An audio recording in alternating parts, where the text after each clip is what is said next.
오늘 말씀은 신약성경 마가복음 1장 29절에서 39절까지 말씀입니다.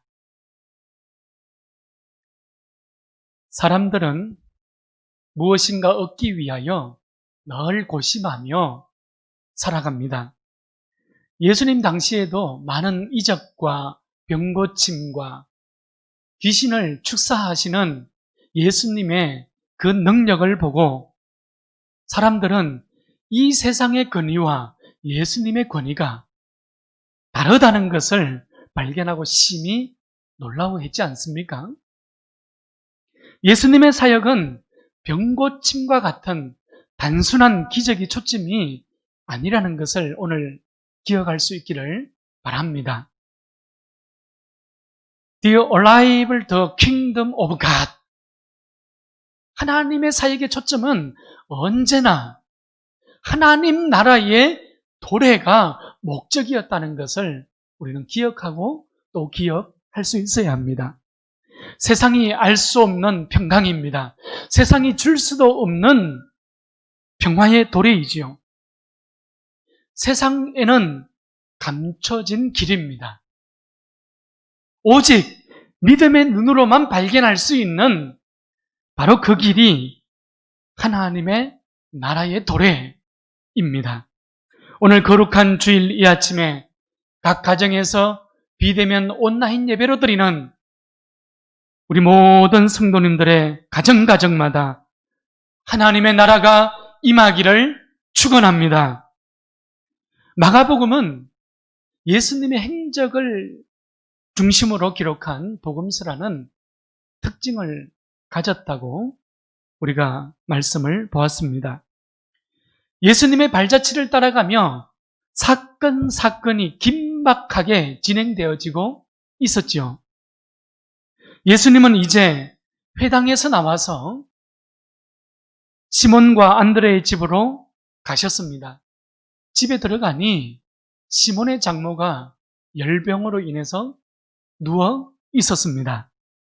마가는 단순히 열병이라는 기록을 하고 아무 일도 없는 것처럼 스쳐 지나가고 있는 모습을 오늘 본문에서 우리는 발견하게 됩니다. 어떤 질병으로 인해서 발열이 일어나고 있다는 말인데 마가는 그 이유를 구체적으로 기록하고 있지 않아요. 같은 사건을 누가복음 4장에서는 시몬의 장모가 중한 열병을 앓고 있다고 기록하고 있습니다. 누가는 의사였지 않습니까? 누가가 의사답게 중한 열병으로 시몬의 장모의 병세가 심각했다는 것을 우리에게 알려주고 있습니다. 30절 말씀을 보십시오. 오늘 본문입니다. 30절. 사람들이 예수님께 구하고 있죠? 분명히 시몬의 장모가 열병으로 인해서 앓아 누워 있으니 예수님께서 고쳐주시기를 구하였을 것입니다. 시몬의 장모가 중한 열병으로 누워 있었다는 것을 동네 모든 사람들이 다 익히 알고 있었다는 말입니다.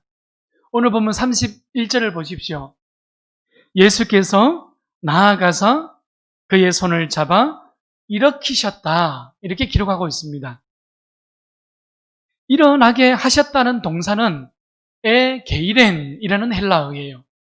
에게이렌은 죽었던 사람이 다시 살림을 받았다. 이런 의미를 가지고 있는 동사입니다. 요한복음 12장 1절에서 죽었던 나사로가 에게이렌 한 겁니다. 또 사도행전 3장 15절 말씀에서는 십자가에 죽으셨던 예수께서 에게이렌 하셨다는 거예요. 그 동사가 오늘 예수님께서 31절 말씀에서 그의 손을 잡아 일으키셨다. 에게이렌 하셨다 이 말입니다. 베드로가 성전 미문에 앉아있는 구걸하는 한 사람을 봤지 않습니까? 그리고 그 사람에게 금과 은은 내게 없지만 내게 있는 것 곧 나사렛 예수의 이름을 내게 주노니 일어나 어떻게 했습니까? 그러라 에게이렌 하라고 외친 거예요. 오른손을 잡아 일으키니 곧 발목과 발에 힘을 얻고 걷고 뛰며 하나님을 찬송하는 사건이 일어났지 않습니까? 이 사건을 보고 솔로몬 행각에 모여있던 많은 사람들이 놀랐습니다. 베드로는 그 놀라는 사람들을 향하여서 이렇게 외치지 않습니까? 너희가 생명의 주를 죽였도다. 그러나 하나님이 죽은 자 가운데서 그를 에게이렌 하셨으니 하나님이 그를 다시 살리셨으니 우리가 이 일의 증인이로다. 할렐루야. 우리는 예수님을 십자가에 못 박아 죽였지만 하나님은 그 예수님을 주와 그리스도로 다시 일으켜 세우신 것이에요. 사랑하는 여러분, 오늘 연약함의 자리에서, 불신앙의 자리에서, 고통과 눈물의 자리에서 우리 하나님께서 다시 일어나게 하시기를 기도합니다. 이 능력의 복음, 이 생명의 복음 앞에서 다시 일으켜 세우시는 하나님의 증인으로 살아갈 수 있기를 축원합니다. 마가는 중한 열병에서 일어난 시몬의 장모가 수종 들었다 이렇게 기록을 하고 있죠. 33절 말씀을 가보십시오. 33절 말씀을 보면 온 동네가 그 문 앞에 모였더라 이렇게 기록합니다. 얼마나 소문이 빠른지 각종 병든 사람들이, 귀신 들린 사람들이 시몬의 장모의 집으로 모두가 모여들었습니다. 사람들은 갈급함으로 예수님을 찾아온 거예요. 예수님은 마다하지 않으셨습니다. 일일이 한 사람 한 사람을 치료해 주시고 이 거친 광야와 같은 세상에서 이 길 잃은 양들과 같은 영혼들을 주님께서는 따뜻하게 끌어안으시고 품어 주셨던 것입니다. 자, 그런데 오늘 본문에서 우리가 눈여겨봐야 할 부분이 있습니다. 이 많은 사람들이 갈급함으로 예수님을 찾아왔지 않습니까? 그런데 그 누구도 예수님의 제자가 되어서 예수님을 따랐다고 증언하고 있지는 않는 거예요. 다만 시몬의 장모는 죽음의 자리에서 다시 일으켜 세우신 예수님의 은혜를 배반하지 않았습니다. 위기의 자리에서 만난 하나님이었습니다. 죽음의 그림자가 드리운 인생의 코너에서 만난 하나님의 은혜였지 않습니까? 그래서 시몬의 장모는 예수님과 제자들을 섬기는 삶으로 다시 일어난 거예요. 다른 사람들을 돌봐주는 삶으로 회복된 것입니다. 자신이 아니라 이웃을 위하여 섬기는 자로 살아갔다는 것을 마가는 우리에게 보여주고 있는 것입니다. 나는 우리 넓은 공동체가 우리의 이웃들에게 이런 삶을 살아갈 수 있기를 축복합니다. 여러분, 교회가 이웃의 아픔을 품지 않으면, 교회가 이웃을 돌보고 섬기지 않으면 누가 그 아픔을 품고 누가 그 아픔을 돌보겠습니까? 교회가 이웃의 아픔을 품어야지요. 교회가 이웃을 돌보고 섬겨야지요. 예수님도 그렇게 하셨는데 그 예수님을 따르겠다고 결단한 교회가 그렇게 하지 않는다면 어찌 천에 하나 만에 하나 선별해서 불러주신 우리의 성도들이 하나님을 기쁘시게 할 수 있겠습니까? 코로나19 확진자가 우리 함양에서도 발생을 했습니다. 2차, 3차 추가 확산이 우려되는 상황입니다. 마음이 매우 무겁습니다. 저는 이 상황을 매우 엄중하게 보고 있습니다. 우리는 이미 지난 3월, 4월 달에 1차 비대면 예배로 전환했었고 3주일 전부터 2차 비대면 예배로 진행하며 지금 하나님 앞에 예배의 자리로 나아가고 있습니다. 한 주 한 주 성도들의 얼굴을 볼 수 없다는 것이 목사로서는 정말 고통입니다. 함께 찬송하고 함께 아멘으로 화답하는 그 예배의 현장이 얼마나 그리운지 모릅니다. 그러나 우리는 기억해야 합니다. 만약 예배를 드린다고 칼을 우리의 목에 들이댄다면 여러분, 우리는 목숨을 걸고 예배를 지켜야 가야 합니다. 예배는 목숨입니다. 그러나 우리 예배 모임이 이웃에게 칼이 되어서 우리 이웃의 목숨을 위태롭게 해서야 되겠습니까? 하나님께서 무엇을 원하실까요? 하나님께서 무엇을 기뻐하시겠습니까? 오늘 시몬의 장모는 이런 삶을 살아내었다고 성경은 증언하고 있는 것입니다. 이 섬김은 믿는 자의 길입니다. 이 섬김은 거듭난 제자의 길이라고 우리에게 말씀하고 있는 거예요. 우리 늘푸른 교회 모든 성도들이 나의 불편함을 잠시 인내함으로 나 자신을 지키고 이웃을 지키고 공동체를 지키는 길이 참 제자의 길이라는 사실을 잊지 마시기를 바랍니다. 그래서 우리는 지금 인내하며 나아가고 있는 거예요. 이런 교회, 이런 성도를 예수님의 행적, 예수님의 길이었죠. 호도서였죠. 그 예수님의 길을 따라가는 제자들이라고 부르는 것입니다. 오늘 무엇보다도 위로의 하나님께서 비대면 예배를 드리는 우리 가정마다 충만한 은혜로 함께 하시기를 축원합니다. 이제 새벽 시간이 다가오고 있습니다. 아직 어둠이 짙게 내려 있지만 예수님은 시몬의 집에서 일어나 한적한 곳으로 가시기를 원하고 계셨습니다.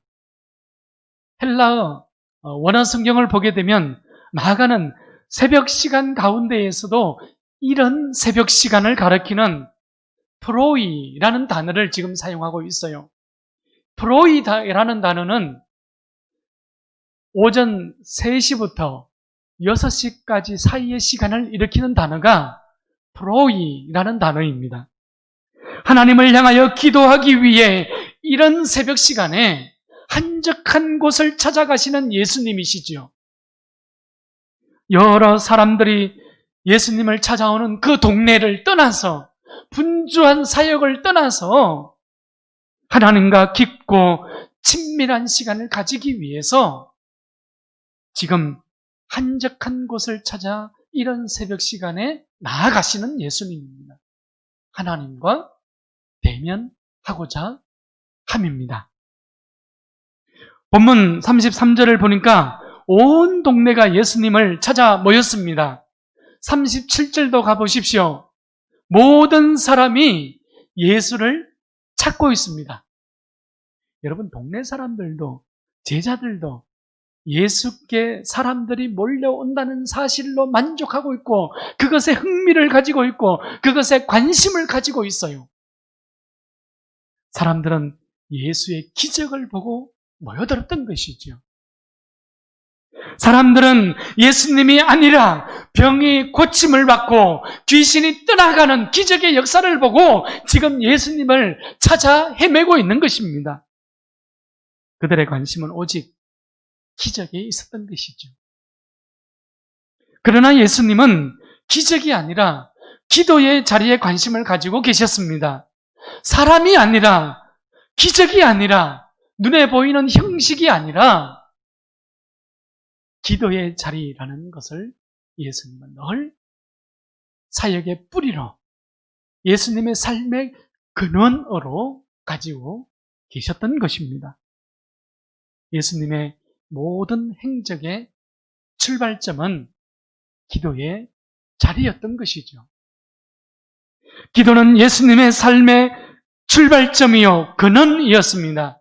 그래서 예수님은 성부 하나님, 성령 하나님과 함께 하지 아니하면 그 어떤 일들도 행하지 아니하였던 것입니다. 여러분, 우리의 관심과 예수님의 관심이 이렇게 달랐던 거예요. 우리가 살아가는 삶의 방식과 예수님의 삶의 방식이 이렇게 차이가 났던 겁니다. 우리가 사역하는 길과 예수님께서 사역하시는 길이 이토록 다른 방향을 가지고 있었던 거예요. 오늘 기도하면 되고 기도 안 하면 안 되고 기도하면 성공하고 기도 안 하면 실패하고 기도하면 살고 기도 안 하면 죽고. 네, 여러분, 이 기도의 원리가 우리 모두의 신앙의 원리, 우리 모두의 삶의 원리가 되기를 축원합니다. 말씀을 정리합시다. 35절에서 마가는 예수께서 한적한 곳으로 가서 기도하셨다고 기록하고 있죠. 그런데 시몬과 제자들은 어떠했습니까? 36절 말씀을 보십시오. 예수의 뒤를 따라가 만나서 이렇게 그들의 상황을 지금 보여주고 있습니다. 제자들은 예수님과 함께 지금 기도의 자리로 나아가지 않았다는 거예요. 뒤를 따라가서 만났다는 것은 예수님을 찾아 헤매였다는 뜻입니다. 카타디오크라는 헬라어예요. 여러분, 열심히 예수님을 뒤쫓아가서 찾아 헤맸다는 뜻이에요. 예수님의 행적을 추적하고 찾아다니면서 겨우 예수님을 만났다. 이것이 바로 카타디오크라는 단어입니다. 우리는 제자들의 이런 모습을 보면서 오히려 위로를 받게 됩니다. 어리석고 연약하지만 여전히 나태하고 부족하지만 넘어지지만 포기하지 않고 예수님을 따라가는 제자들의 모습이지요. 여전히 예수님의 행적을 따라 예수님의 말씀을 따라 가려고 애쓰는 제자들의 모습입니다. 여러분, 제자들의 관심과 예수님의 관심이 비록 달랐지만 제자들의 길과 예수님의 길이 비록 달랐지만 성경은 여전히 오늘 우리에게 따뜻한 손을 내밀고 계시는 그 예수님을 발견하게 합니다. 우리 주님은 실패의 자리에서 눈물을 흘리고 있는 우리 각자 한 사람 한 사람에게 여전히 모든 삶의 출발점, 모든 행위의 시작점은 큐리오스, 오직 우리 주님 한 분뿐이시라는 것을 우리에게 말씀하고 있는 것입니다. 여러분, 코로나의 위기가 엄습해왔지만 여전히 역사의 주인은 예수 그리스도 한 분밖에 없습니다. 우리는 어디에서 이 예수님과 친밀한 만남을 가질 수 있을까요? 네, 그렇습니다. 예배의 자리입니다. 기도의 자리입니다. 찬송과 말씀의 자리입니다. 섬김의 자리이지요. 예수님은 새벽 이런 시간 먼저 기도하셨습니다. 언제나 기도의 자리에서 하루의 사역을 시작하신 겁니다.